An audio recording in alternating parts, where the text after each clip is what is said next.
परिवार नियोजन पखवाड़ा परिवार नियोजन के प्रति लोगों को जागरूक करने के लिए और जागरूकता फैलाने के लिए आयोजित किया जाने वाला एक कार्यक्रम है।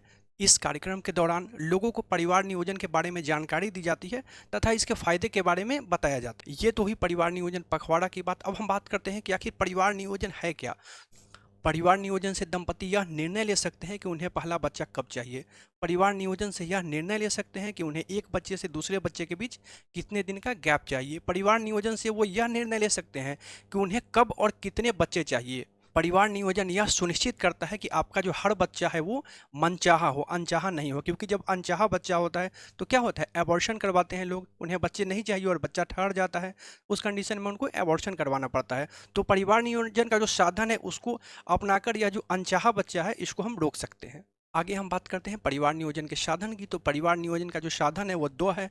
पहला साधन है अस्थाई और इसका दूसरा जो साधन है वो है अस्थाई। वैसे दंपति जिनका परिवार पूरा हो चुका है, उन्हें अब और बच्चा नहीं चाहिए, उनके लिए अस्थाई साधन रहता है। अस्थाई साधन के भी दो प्रकार है।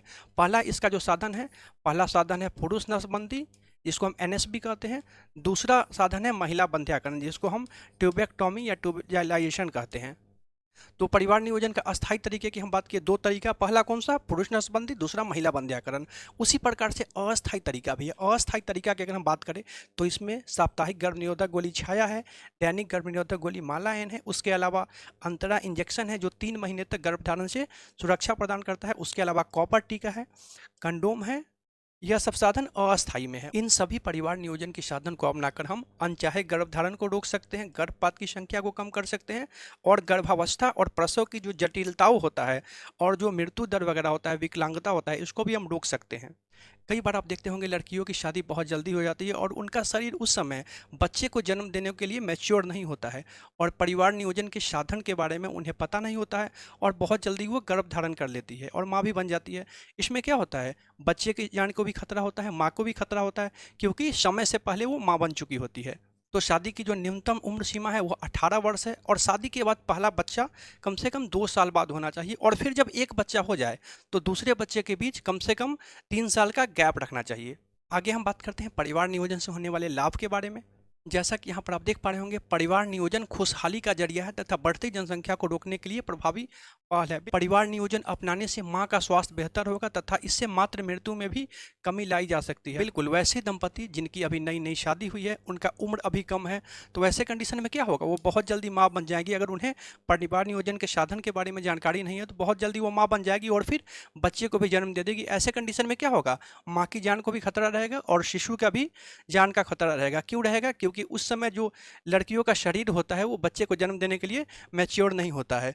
तो परिवार नियोजन का साधन को अपनाकर मातृ मृत्यु में भी कमी लाया जा सकता है।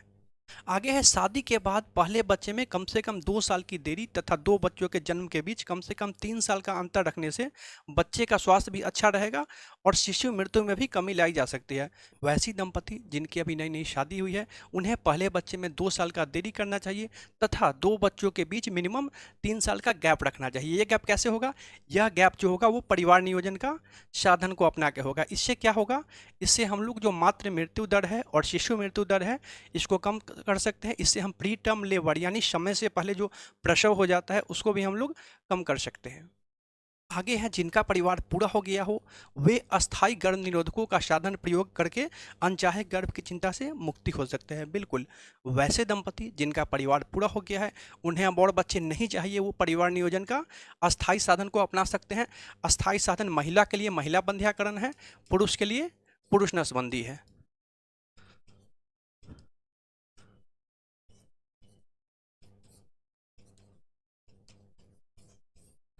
दोनों में से जिस साधन को भी दंपति चाहे उसको अपना सकते हैं।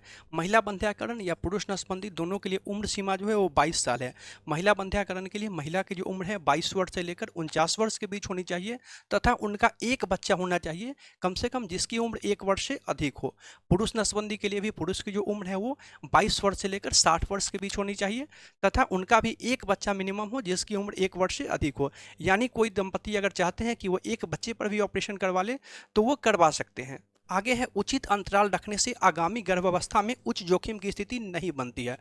दंपति अगर दो बच्चों के बीच एक प्रॉपर गैप मेंटेन करते हैं, उस समय जो हाई रिस्क प्रेगनेंसी होता है इस चीज़ को भी रोका जा सकता है। जैसे आप देखते होंगे बहुत सारी महिलाएं माँ बनी और अभी गोद में ही उनका बच्चा है, 3 महीना 4 महीना का उनका बच्चा है और वो फिर से माँ बन गई। तो उस कंडीशन में क्या होता है, उनका जो शरीर होता है वह बच्चे को जन्म देने के लिए पूरी तरह से तैयार नहीं होता है और क्या होता है, हाई रिस्क प्रेगनेंसी में ये कन्वर्ट हो जाता है और आने वाली स्थिति में समय से पहले प्रसव या फिर प्रसव के दौरान मातृ मृत्यु, शिशु मृत्यु, इस सब चीज़ों की जो संख्या है वो उसमें बढ़ोतरी होती है।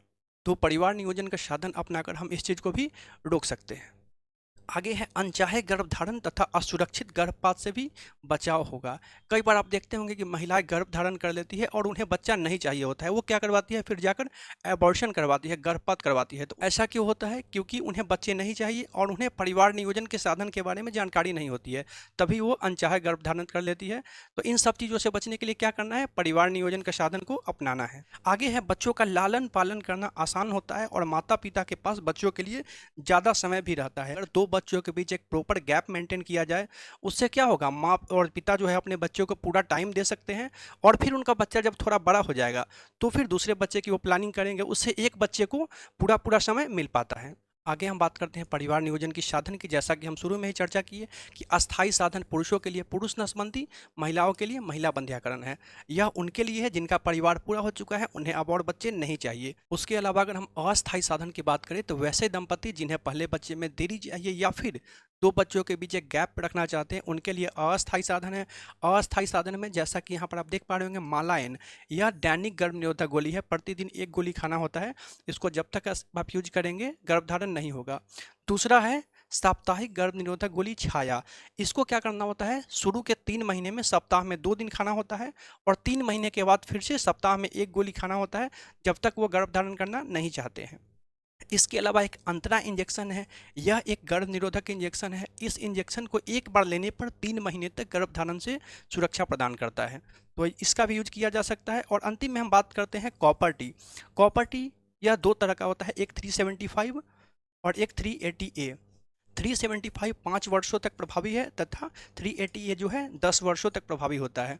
तो इस प्रकार बहुत ही आसानी से दंपति परिवार नियोजन का अस्थायी साधन का यूज करके पहले बच्चे में देरी या फिर दो बच्चों के बीच एक गैप रख सकते हैं और जिनका परिवार पूरा हो चुका है वह परिवार नियोजन का अस्थायी साधन का यूज कर सकते हैं, जिससे उन्हें अब और बच्चे नहीं चाहिए।